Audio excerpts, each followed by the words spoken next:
Como sabemos, para esta semana vamos a estar abordando el tema del respeto y el cuidado de los derechos de los niños como una práctica pastoral. Hemos hablado de que existen diferentes tipos de violencia. Así, la mayoría de los autores están de acuerdo en señalar que hay violencia física, violencia psicológica, social, económica y más recientemente para algunos autores ya se incluye la categoría eclesial. Sí, definitivamente, en algunos espacios o comunidades de fe se describe la violencia eclesial. Por otra parte, es importante comentar que son diferentes los actores o las personas que pueden ser blanco o víctimas de diferentes formas de abuso, maltrato o violencia. Así, se describen o podemos encontrar casos de violencia hacia la infancia o la niñez, violencia doméstica o intrafamiliar, violencia de género, violencia dirigida hacia el adulto mayor y violencia hacia aquel o aquella que es diferente. Diferente por formas o apariencias físicas, peso, color, estatura, diferentes por religión, diferentes por raza o origen étnico, diferentes porque tienen capacidades distintas desde el punto de vista de su física, su aspecto físico, su sensorialidad u otras razones para ser diferentes. Es interesante además, y quizás la palabra más correcta es decir que es dramático encontrar los resultados de las investigaciones que apuntan a indicar que los casos son similares de violencia entre hogares evangélicos y hogares que no tienen la práctica del evangelio. Es decir, que cuando pensamos en los indicadores de violencia, no deberíamos tener como por cierto que los hogares que no son cristianos son aquellos que presentan mayores indicadores o números de violencia. La triste realidad es que en nuestros hogares la violencia está presente. En los hogares de las personas que profesan la fe cristiana o la fe en Cristo, que transmiten el mensaje de las buenas nuevas de salvación, también cometen esos errores y estos excesos. Parece que agrava la situación las formas como interpretamos el texto bíblico. Por ejemplo, solamente por mencionar dos aspectos, algunos atribuyen a la influencia de Satanás desde su forma de hacer teología y de interpretar la Biblia como causa para la aparición de conductas violentas. Y por otra parte, también desde el punto de vista de lo que es la organización jerárquica en el hogar, algunos atribuyen que el comportamiento inadecuado o el irrespeto a lo que ellos interpretan que es la forma de ejercer la autoridad, también es una razón para cometer alguna forma de las violencias de los tipos de violencia que ya he mencionado, como física, social, psicológica y económica. Otro aspecto que necesitamos incluir cuando estamos pensando en la niñez y la defensa de sus derechos es lo que tiene que ver con la violencia o el abuso sexual en estas edades, en estas tempranas edades de la vida. Y aquí cabe una pregunta. Podríamos estar meditando de cuáles son algunas razones para que las iglesias evangélicas guarden silencio, tomen distancia para abordar el tema del abuso sexual infantil. Muy probablemente estemos en acuerdo en pensar o en mencionar que alguna de estas razones está vinculada con que la sexualidad en general es un tema tabú, no se asume, no se aborda, y cuando se hace, casi que de manera exclusiva se hace para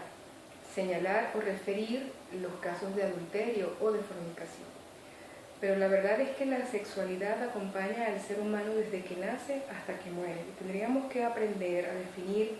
a describir, a disfrutar plenamente la sexualidad en cada momento de la vida. Y esto debería ser parte de la conversación, de la sana conversación, de la adecuada conversación, particularmente para prevenir y acompañar a cada persona que hace vida de comunidad para un manejo adecuado, sano de su sexualidad. Por otra parte, tenemos la tendencia dentro de las organizaciones eclesiales, de las comunidades de fe, tenemos la tendencia a proteger las cúpulas de poder. Porque en la mayoría de los casos quienes cometen estos desvíos o estas formas de tratar a las otras personas en el área de la sexualidad, por ejemplo, de manera violenta o abusiva, son pastores o líderes. Y esto está ampliamente documentado, está debidamente documentado. Entonces, con un manejo, una intención de resguardar lo que hemos denominado el testimonio, ponemos por encima ese elemento social de evitar divulgar lo que está pasando de manera interna en las iglesias por encima de la salud integral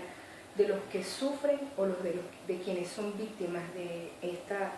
situación tan complicada y tan sensible en la vida de las personas, de los niños, las niñas y sus familias. También hay una creencia, una falsa creencia en las comunidades eclesiales en cuanto a que la iglesia no debe vincularse en las políticas, en las prácticas que apunten hacia la incidencia pública. Y cuando hablamos aquí de política no estamos hablando de política partidista, que definitivamente también podría ser tema de discusión para otras conversaciones, pero en este caso me estoy refiriendo a que creemos que es inadecuado que la iglesia se acerque a formas de incidir en sus comunidades compartiendo, instaurando políticas o pautas que permitan, por ejemplo, la prevención temprana del abuso sexual infantil. Como iglesia, como comunidades de fe evangélicas, tenemos algunos desafíos. Para nosotros debería ser una opción convertirnos en una comunidad restauradora, en una comunidad que procura el bienestar de sus miembros, tal como ellos han experimentado situaciones dolorosas, difíciles. Nosotros podemos ver en ser comunidad una posibilidad de acompañarles para restauración. Y eso eso incluye de manera especial a la niñez. Y una pregunta aquí podría ya ser: ¿qué cosas, cuáles son nuestras prácticas, cuáles son nuestras formas de ponernos al lado de ellos y de ellas para acompañarles en los momentos más sensibles de sus vidas cuando están afrontando una situación de esta naturaleza como es el abuso sexual infantil? Por otra parte, también, dado que estamos en un proceso formativo que apunta hacia la ternura, ¿cómo podemos relacionar la ternura con una pastoral que previene, que defiende, que acompaña? Y aquí hago otro alto para decir que hay diferentes maneras de prevención. Prevención primaria, que es lo que quizás conozcamos más o manejemos más desde el punto de vista del esfuerzo de la educación, de la sensibilización, campañas de concienciación. Sin embargo, también desde un punto de vista preventivo, a un nivel secundario, eventualmente necesitemos acompañar a personas que han estado expuestas, aunque sea a un solo evento de abuso, pero que requieren estar la presencia de una comunidad sanadora, la presencia de una comunidad que de manera tierna acompaña para el manejo de estas situaciones en cualquiera de los ámbitos de la vida y además en el conjunto de sus familias y de los otros espacios sociales donde se desenvuelven.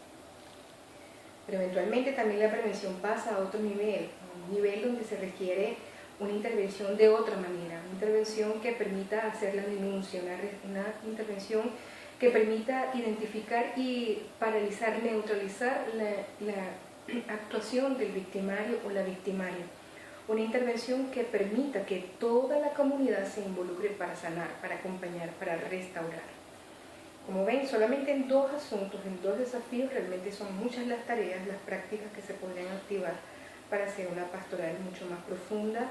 mucho más creativa, mucho más sensible y humana de lo que nosotros usualmente hacemos solamente desde una liturgia común o desde una concepción, una comprensión de una eclesiología que solamente está relacionada con la misión y prácticamente puertas adentro. Necesitamos acercarnos a estos temas con una manera de comprender que lo que hemos aceptado como normalidad realmente no es cierto, que lo más importante no es cuidar el testimonio por encima de las personas. Realmente nosotros estamos llamados a comportarnos como un rebaño que acompaña, un rebaño que todo junto anda, como una comunidad de fe que manifiesta su amor y su respeto a todos a través de una filiación que hemos obtenido por Jesús, nuestro Salvador. Y en definitiva, el desafío nos debería llevar a sumar esfuerzos para defender los derechos de los niños, las niñas y también de los adolescentes. En este sentido, a veces miramos como miraríamos a la hija del faraón en el capítulo 2 de Éxodo, con recelo, con reserva, y evitamos sumarnos a otras organizaciones o a otros esfuerzos. Puede ser que no tengamos que recurrir al diseño de una campaña propia nuestra, sino que podamos sumarnos a otros que están ya, que han avanzado en esta tarea de la defensa de los derechos. Pero lo cierto, lo sustancial, es que nuestros niños y nuestras niñas están esperando que nosotros les acompañemos pastoralmente en este respeto y en este cuidado de sus vidas de manera integrales. Quisiera invitarles, cuando tengan oportunidad, con detenimiento, a hacer la lectura detallada del pasaje o los textos del capítulo 4 de Lucas, del versículo 16 al 21, donde se nos relata que Jesús regresa a Galilea, y como he dicho en algún otro momento, Jesús regresa a Nazaret y se encuentra con los suyos. Me coloco en su lugar y pienso la movilización de recuerdos que Jesús tuvo al recordar parte de su infancia, al recordar sus afectos. Y esto no es un elemento que está allí de manera decorativa, es un elemento que nos indica que realmente Jesús tenía una identidad con lo que las personas de esas comunidades estaban viviendo y experimentando. Se le es otorgado el libro del profeta Isaías para leer, y realiza la lectura mencionando este llamamiento, esta disposición a servicio a favor de los pobres, de los quebrantados de corazón, de los cautivos, de los ciegos, de los oprimidos. Y Jesús no estaba hablando de cosas ajenas a él. Jesús estaba hablando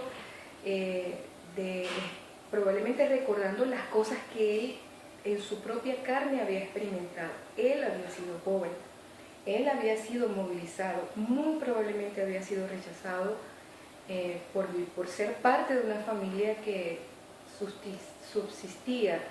en base al trabajo artesanal, al trabajo manual. Jesús hablaba de las cosas que él conocía: la opresión, la falta de provisión, la vulnerabilidad que refiere a estas personas que se describe en el pasaje. Jesús la conocía en carne propia, y al encarnarse nos recuerda que el llamado para nosotros, en el sentido de llevar el mensaje o las buenas nuevas de salvación, tiene que ser ese: involucrarnos con la gente que sufre, envolvernos con ellos, encarnarnos con su pobreza, con su dolor, con su quebrantamiento, pero no solamente para quedarnos de manera contemplativa ante lo que ellos están experimentando, porque si no, eso solamente sería lástima, sino que hay la posibilidad de plantear la salida que él plantea, por ejemplo, en el versículo 19 de predicar el año agradable del Señor, que para algunos parece que se refiere al jubileo, un tiempo en el que los esclavos volvían a su condición de libres, un tiempo en que las tierras volvían a sus propietarios originarios, un tiempo en el que se podía celebrar y se podía practicar la libertad y la restauración. De manera creativa, a nosotros nos toca revisar cuáles serían las formas para pensar en proveerle libertad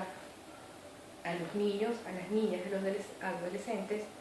considerando o recordando que ellos tienen derecho a la igualdad, a la identidad,